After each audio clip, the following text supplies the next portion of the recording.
জামায়াতের আমিরের সাথে তো ভারতের কোনো পর্যায়ের কোনো বৈঠক হয় নাই। আমি আপনাকে দুইটা জিনিস বলি। জামাতের আমির সাহেব হচ্ছে একটা মানুষ যে প্রকাশ্যে বলে দিছে যে একটা দেশ অনুরোধ করছে যে আপনাকে আমি দেখতে আসছি, আপনি অসুস্থ, আপনাকে দেখতে আসছি, আপনি এই কথাটা গণমাধ্যমে দিয়েন না। জি, সে কথাটা তিনি নিজেই প্রকাশ করে দিছেন। যেটা উনি বলছে এটা ওনা বলা ঠিক হয়নি।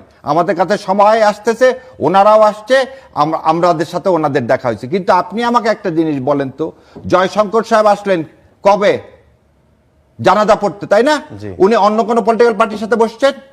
হোয়াই একটা পলিটিক্যাল পার্টির সাথে কেন ইন্ডিয়া বসতেছে বারবার?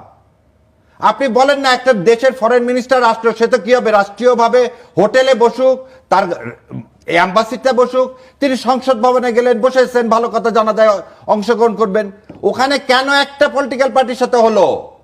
কেন আর কোন দল নাই? সিপিবি নাই, এনসিপি নাই, কার সাথে হলো না? তাহলে আপনার সম্পর্ক কি? ইন্ডিয়া একটা দলের সাথে সম্পর্ক করতে চায়, ঠিক বিগত দিনের মতন। বিগত দিনে যেমন আওয়ামী লীগকে পছন্দ করছিল, আজকে বিএনপিকে পছন্দ করতে চায়। কেন?